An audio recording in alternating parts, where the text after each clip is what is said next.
Hello दोस्तों, नमस्कार। मेरा नाम है रोहित कुमार। आप सभी का स्वागत है वनडे एग्ज़ाम में।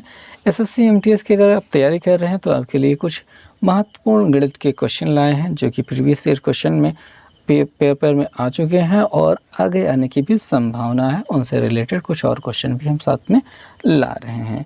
आइए चलिए देखते हैं। यहाँ पे और अनुपात से संबंधित प्रश्न हैं। कुछ प्रश्न तो हैं जो एग्ज़ाम में आ चुके हैं। आइए देखते हैं।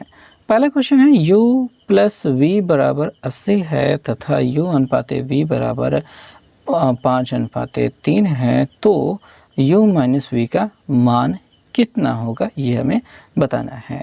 तो यहाँ पे जैसे कि अनुपात देख पा रहे हैं, u अनुपाते v बराबर 5:3 है, तो u की वैल्यू 5 है, v की वैल्यू 3 है। यहाँ पे आप योगफल देख पा रहे हैं। तो आइए समझते हैं। अगर u और v का अनुपात 5:3 है और यहाँ पे योगफल दिया है, तो 5 और 3 का योगफल कितना हो जाएगा, 8।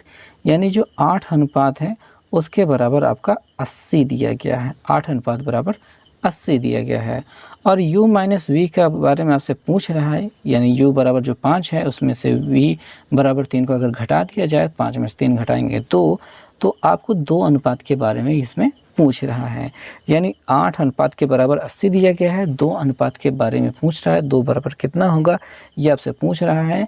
तो आप यहाँ पे ध्यान से देखें कि 8 में 4 से भाग करने पर 2 प्राप्त हुआ है, तो इधर भी 4 से भाग कर दीजिए।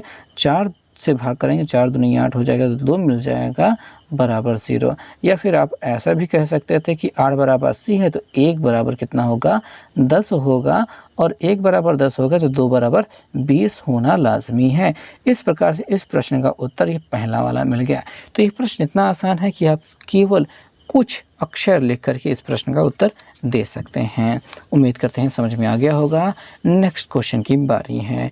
ये और भी आसान क्वेश्चन है, जहाँ पे y अनुपाते x अनुपाते z बराबर दिया गया है 4:5:6, अर्थात y बराबर 4 है, x बराबर 5 है, z बराबर आपका 6 है। तो आपको x minus y plus z बटे x plus y minus z का मान ज्ञात करना है। बहुत ही सिंपल तरीका लगने वाला है इस प्रश्न को हल करने के लिए। सबसे पहले x की वैल्यू जो दिखाई दे रही है, ध्यान देंगे ये x नहीं है, ये x है बीच में ला, तो बीच वाला जो वैल्यू है 5 वो हम लिखेंगे। और माइनस y दिखाई दे रहा है, तो y वाला क्या है 4, वो हम लिखेंगे। प्लस z वाला जो है वो 6 है, लिख लिया। बटे आ जाएंगे x y z लिखा है, x y z ही लिखा है। तो यहाँ पे भी हम 5, 4 और 6 बिना यहाँ पे मैच कराए हुए डायरेक्ट लिख सकते हैं, क्योंकि हमने ऊपर तो ध्यान से देखा ही था कि x बराबर 4 हो रहा था, भैया x बराबर 5 हो रहा था। x पहले लिखना है, x बराबर 5 हो रहा था, 5 लिखा था। y बराबर कितना हो रहा था, y बराबर 4 हो रहा था, 4 लिख दिया। और z बराबर 6 हो रहा था, 6 लिख दिया। अब यहाँ पे चिन्ह जो दिखाई दे रहा है प्लस और माइनस दिखाई दे रहा है, पहले प्लस दिखाई दे रहा है फिर माइनस दिखाई दे रहा है, लिख लेते हैं। अब आगे बात को समझते हैं। 5 में से 4 को घटाएंगे तो आपको 1 मिलेगा, 5 में से 4 को घटाएंगे 1 मिलेगा, 1 में 6 को जोड़ देंगे तो आपको 7 मिल जाएगा। ऊपर क्या मिल जाएगा, 7 मिल जाएगा। ध्यान से समझने वाली बात है कि आप ऐसा भी कर सकते हैं, 5 और 6 को जोड़ दिया, 6 5 11, 11 में से 4 घटा दिए 7, ऐसे भी कर सकते हैं। बाकी इस तरीके से भी कर सकते हैं। आइए देखते हैं आगे। 5 और 4 को जोड़ेंगे, 5 4 9, 9 में से 6 घटा देंगे, कितना मिल जाएगा 3। 5 4 9 हो गया, 9 में से 6 घटा देंगे 3 मिल गया है। 7/3 दिखाई दे रहा है। कौन सा विकल्प सही हो रहा है, डी वाला विकल्प यहाँ पे सही हो रहा है। सो दोस्तों, अब तीसरा प्रश्न देखते हैं कि क्या है इस प्रश्न में। यहाँ पे लिखा है, यदि a अनुपाते b बराबर 3:5 है, तो a प्लस b अनुपाते b का मान क्या होगा। तो यहाँ से ही आपको मिला लेना है कि a बराबर 3, b बराबर 5 होगा। a प्लस b की बात कर रहे हैं तो 3 + 5, यानी कि आपको यहाँ पे लिख देंगे 5 3 8 हो जाने वाला है। अनुपात लगा दीजिए, b का अनुपात पूछ रहा है तो b वाला कितना हिस्सा था, 5 था, 5 लिख दीजिए। और आपका सी वाला विकल्प यहाँ पे सही हो जा रहा है। उम्मीद कर रहे हैं बात को समझ में आ गया होगा कि a प्लस b था तो a और b को जोड़ दिया, 5 3 8 लिख लिया है। और b है तो b वाला हिस्सा 5 है, वही लिख देंगे। यहाँ पे बस इतना सा लिख देना ही आपका उत्तर है और समझ में आ गया होगा। तो इस प्रकार के प्रश्न को ऐसे ही करना है। एक भयंकर प्रश्न, आसान प्रश्न के बाद हमने सोचा कि भयंकर प्रश्न ले लेते हैं, जहाँ पे लिखा है x अनुपाते y बराबर 1:3 है, तो आपको इस अनुपात का मान ज्ञात करना है। बहुत ही आसान है, ध्यान से देखेंगे, बात को समझेंगे कि x का 1 लिया गया है, y का 3 लिया गया है। जहाँ पे y दिखाई दे रहा है वहाँ पे 3 रख दीजिए, जहाँ पे x दिखाई दे रहा है वहाँ पे 1 रख दीजिए और आपका काम हो जाएगा।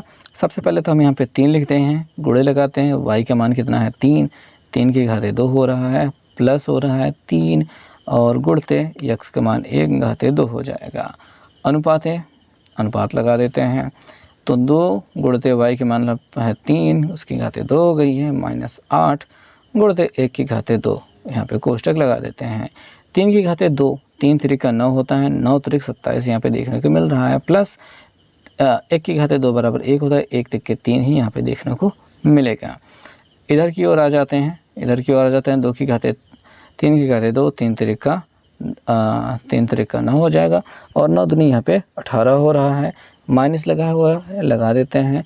1 की घाते 2 बराबर 1, 1 अट्ठे 8 हो जाएगा। इसको जोड़ते हैं, 27 में 3 जोड़ेंगे, 27 3 हो जाता है 30, यहाँ पे 30 लिख दिया गया है। अनुपात 18 में से 8 ज्ञान 10, यहाँ पे 10 मिल जाएगा, 1 0 कट जाएंगे, तो 3:1 आप कह सकते हैं सी वाला विकल्प सही हो गया। सो उम्मीद करते हैं आपको ये प्रश्न समझ में आ गया हो, मज़ा आया होगा, और अगर वीडियो पसंद आया तो लाइक कीजिएगा, चैनल पर नए हो तो सब्सक्राइब कीजिएगा। मिलेंगे नेक्स्ट वीडियो में, तब तक लिए बहुत बहुत धन्यवाद।